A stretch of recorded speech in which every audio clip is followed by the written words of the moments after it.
Bonjour à tous et bienvenue dans ce nouvel épisode de DB World. Aujourd'hui, on va parler du parc Disneyland. Comme d'hab, si vous appréciez ce que je fais, n'hésitez pas à liker ou même à vous abonner, ça m'aide à avancer.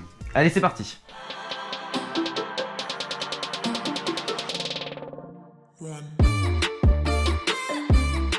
Comme vous l'avez sans doute remarqué, ça fait très longtemps que j'ai pas été à Disney. La dernière fois, ça remonte au mois d'août dernier. Et avant ça, c'était il y a 3 ans. Donc, vous vous demandez sûrement, pour certains, pourquoi j'y vais si peu. Pour moi, ce n'est pas un problème d'attraction. Le parc Disneyland, je ne vois pas spécialement comme un parc pour enfants et je pense qu'un adulte peut très bien s'y amuser.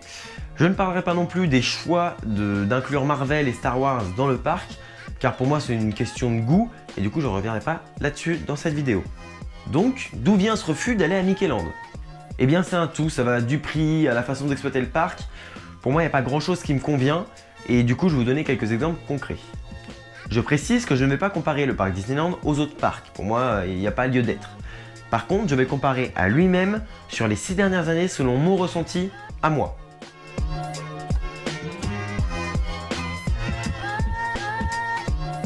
Vous connaissez le pass découverte? Pas celui du parc Astérix, mais bien celui de Disneyland. Eh bien en 2012, j'ai fait l'acquisition d'un pass découverte. Donc c'était un pass gratuit, vous pouvez le gagner. Et c'était une très bonne idée à l'époque parce que moi je ne le payais pas, mais je devais forcément, donc si j'y allais en voiture, payer le parking, donc 15 € à l'époque, bon, on reviendra dessus plus tard sur le prix du parking. Mais également j'y allais avec de la famille ou des amis qui eux devaient payer leur place. Sur ce pass découverte, j'avais 250 jours d'accès aux 2 parcs Disney. À présent, son équivalent qui est le pass Discovery à 149 € n'a que 150 jours d'accès.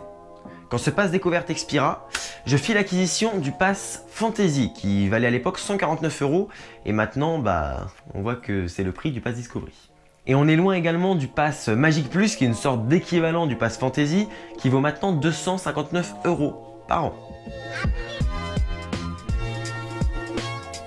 La première fois que j'étais à Disney, j'avais 5 ans.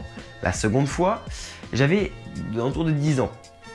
Je suis rentré avec un billet qui valait 15 € et qui me permettait de rentrer dans les 2 parcs durant 2 jours non consécutifs. Et c'était un billet qu'on a vu avec des CE.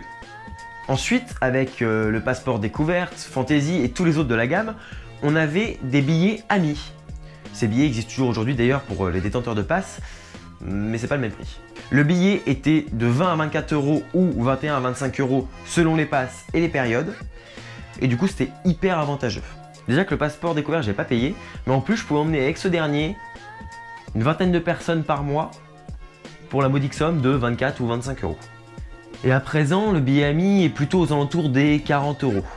Voilà, ça a beaucoup augmenté.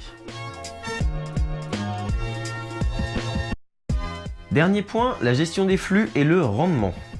Au moment où j'allais tout seul à Disney pour me promener en semaine, c'était normal, je comptais profiter des singles ou même des fast-pass pour ne pas attendre. Les singles, j'ai très vite déchanté. Une fois, je me suis pointé devant Crush Coaster, il y avait 70 minutes à la single, 60 minutes en temps file d'attente normal.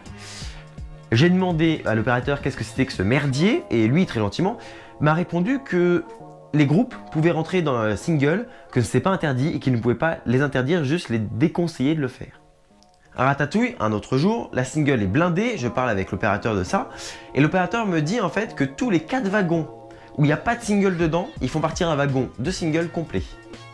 Alors je sais pas si c'est vrai, en tout cas lui me l'a dit de vive voix, vous me croyez ou vous me croyez pas, clairement je m'en fous, mais juste, on me l'a dit, et depuis j'y crois, en tout cas j'y croyais, parce que ça a peut-être changé depuis le temps, mais voilà, c'est flippant quoi, cette gestion est juste flippante.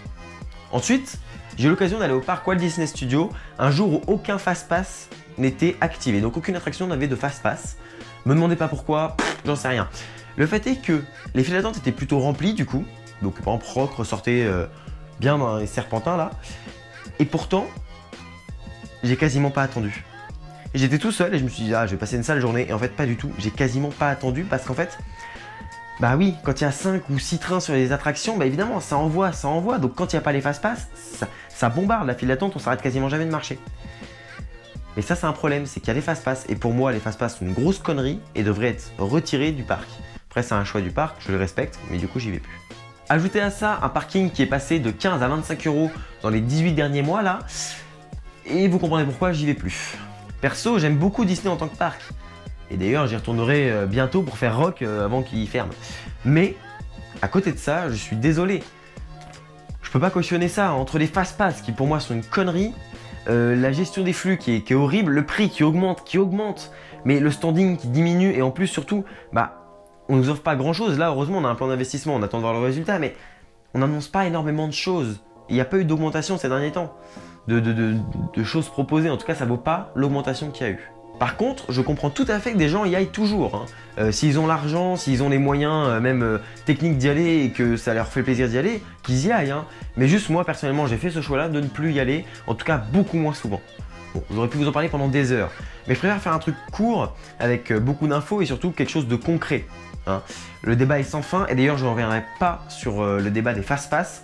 C'est un fait, si les fast-pass n'étaient pas là, on irait plus vite dans les files d'attente. Même si vous prenez vous-même un ou deux fast-pass dans la journée, vous perdez quand même du temps. Faut le savoir. Après, je ne reviens pas dessus, c'est des calculs, des machins, du vécu.